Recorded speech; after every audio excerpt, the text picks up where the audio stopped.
आखिर हम बोलना क्या चाहते हैं? और उत्तर प्रदेश ने तो, अमेठी की जनता ने तो आपको बहुत बार मौका दिया। आपके पास इटली जाने का समय है, लेकिन अमेठी आने का समय नहीं था। क्यों जनता चुनेगी आपको? जब जांच किया तो बस जिसमें लिखा था बस, मैंने जांच कराया तो पता लगा वो स्कूटर है। डबल डेकर बस लिखा है, पता लगा कि जब जांच कराए तो पता लगा वो तो 3 व्हीलर है। कुछ लोगों को भारत की प्रगति बहुत अच्छी नहीं लगती। मैं एक राष्ट्रीय पार्टी के एक नेता का एक वक्तव्य सुन रहा था। उत्तर प्रदेश ने उनको कई बार सांसद बनाया, आज जो जाकर के उत्तर प्रदेश के लोगों की खिल्ली उड़ा रहे हैं केरल में जाकर के, बांटने का कार्य कर रहे हैं। और किससे? अमेरिकन छात्रों से बातचीत करते हुए। वो इससे पहले भी कर चुके हैं। या तो आदत ही ऐसी है, या फिर या फिर या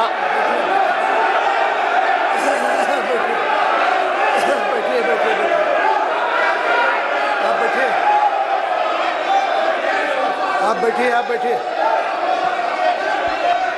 आप बैठे हैं, आप बैठे, आप बैठे, ये डिस्टर्बेंस ठीक नहीं। आप बैठे हैं, आप बैठे। अध्यक्ष जी, ये आप बैठे, कृपया बैठे। जब सभी पार्टियों के नेता बोले मान्यवर, तो इधर आराम से जितना चाहा जिसने बोला और सबने आराम से सुना मान्यवर। ये डिस्टर्बेंस किसी तरीके नहीं, नहीं नहीं नहीं, बिल्कुल नहीं, नहीं नहीं मान्यवर, ये तरीका ठीक नहीं है मान्यवर।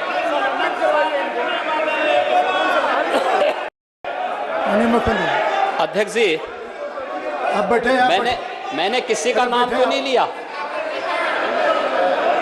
मैंने नाम तो नहीं लिया किसी का, लेकिन फिर ये कहावत चरितार्थ हो गई कि चोर की दाढ़ी में तिनका। साबित हो गया ना। उत्तर प्रदेश के लोगों को और अमेठी के लोगों को कौन लोग अपमानित कर रहे हैं, कैसी तस्वीर प्रस्तुत की जा रही है। क्या कहा जाता है, यानी आप आश्चर्य करेंगे कि उत्तर प्रदेश के बारे में हमने तो कभी नहीं कहा किसी के बारे में। हम तो केरल को सनातन आस्था की केंद्र भूमि मानते हैं। अभी मैं 3 दिन पहले ही केरल गया था। मैंने उस धरती को नमन किया था। आदि शंकराचार्य, भारत की सनातन परंपरा में आदि शंकराचार्य केरल में ही जन्मे थे। देश के 4 कोनों में उन्होंने 4 पीठों की स्थापना की थी। भारत की सांस्कृतिक एकता का संदेश आज से सैकड़ों वर्ष पहले आदि शंकराचार्य ने इन 4 पीठों के माध्यम से दे दिया था। क्या करना चाहती है कांग्रेस पार्टी? ये विभाजनकारी राजनीति। आप कभी अमेरिकी राजदूत के सामने भारत की निंदा करते हैं, भारत के अंदर कहते हैं भारत के संगठनों से कि हमें लश्कर-ए तोयबा और अन्य संगठनों से खतरा नहीं, हमें तो भारत के संगठनों से खतरा हो गया है। और आप जो है इस प्रकार की टिप्पणी कर रहे हैं फिर। यानी हमें आश्चर्य होता है, क्या है ये, कैसी राजनीति है ये, कैसे विभाजनकारी राजनीति है। और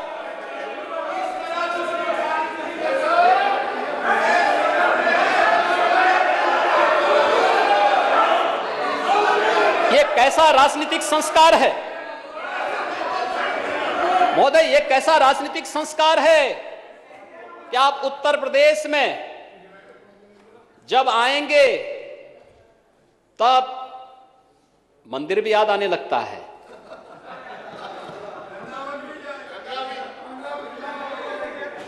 तब कहेंगे कि वृंदावन को बचाओ। वृंदावन आप क्या बचाएंगे उसको? अरे वो तो भगवान कृष्ण की लीला भूमि है, वो सनातन भूमि है भाई। तो उसका कंस बाल बांका नहीं कर पाया है, आज क्या कोई कर पाएगा? लेकिन भारत की इस प्रकार की छवि को खराब तो मत करिए। ये देश हमारा है, लेकिन भारत की छवि को इस रूप में प्रस्तुत करना, विदेशी राजदूतों के सामने भारत के संगठनों को कटघरे में खड़ा करना, भारत को अपमानित करना, जब सेना सीमा पर लड़ रही हो और दुश्मन देशों को मुंहतोड़ जवाब दे रही हो, तब सेना के जवानों को हतोत्साहित करना, ये कौन सी मानसिकता है? ये कौन सी मानसिकता है? और यही तो हम इसी पे तो आपत्ति करना चाहते हैं। और महोदय, यही मैं कहना चाहता हूं, यही मानसिकता है जिस मानसिकता ने हमेशा राष्ट्रीय सुरक्षा के सामने गंभीर संकट खड़ा किया है। आखिर हम बोलना क्या चाहते हैं? और उत्तर प्रदेश ने तो, अमेठी की जनता ने तो आपको बहुत बार मौका दिया। आपके पास इटली जाने का समय है, लेकिन अमेठी आने का समय नहीं था। क्यों जनता चुनेगी आपको? हम किसी को बाध्य नहीं कर सकते आप किसको वोट दें। तो ऐसे ऑफर मेरे पास पत्र आया कांग्रेस महासचिव का कि जो मजदूर आ रहे हैं, इन मजदूरों को लाने के लिए हम गाड़ी देना चाहते हैं। तो मैं खुश हुआ, मैंने कहा भाई अच्छी बात है, लेकिन एक वाहन मैंने तो इस बात के लिए जांच करने के लिए लगाया कि वाहन, अब कोई कहेगा कि साहब आप राजस्थान से, जो दिल्ली से या राजस्थान से आप बस देंगे, तो मैंने कहा वहां नजदीक लगाएंगे, उनको मैं बिहार बॉर्डर पे लगा के क्या करूंगा? तो मैंने इसलिए जांच करवाने के लिए दिया। मैंने कहा ये देखो ये वाहन कहां के हैं, वहां नजदीक के सेंटर में उनकी जांच करा दी जाए, लगा दी जाए। जब जांच किया तो बस जिसमें लिखा था बस, मैंने जांच कराया तो पता लगा वो स्कूटर है।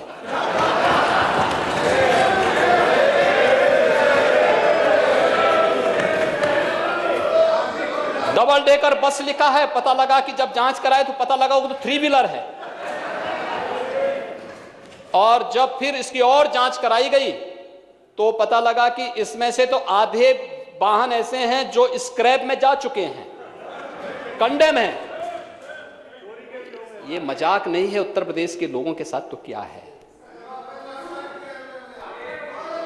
ये मजाक करने की आदत किसी व्यक्ति को, किसी परिवार को इस रूप में ये छूट कौन दे रहा है?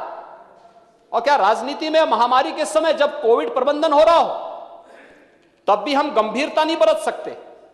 हर एक चीज में राजनीति करना क्या आवश्यक है? हर एक चीज के लिए राजनीति नहीं होती है। भाई किसी के घर में कोई दुखद घटना घटित हो और हम जाके वहां पे जाकर के कोई डीजे बजाने लग जाएंगे तो कैसा लगेगा? कैसा लगेगा? मारपीट तो होगी वहां पे। भाई अगर वो व्यक्ति स्वाभिमानी परिवार होगा तो पटक के मारेगा। भाई दुखद घटना है और तुम जो है मेरे घर के सामने जो है फिल्मी गाना बजा रहे हो, डीजे बजा रहे हो, ये कैसा मजाक है? और यही स्थिति करने का प्रयास हुआ उत्तर प्रदेश के लोगों के साथ। यानी कोरोना के दौरान भी, इससे पहले भी, और अब केरल के अंदर जाकर के भी यही हो रहा है। वहां पर भी ये चीजें हो रहा है।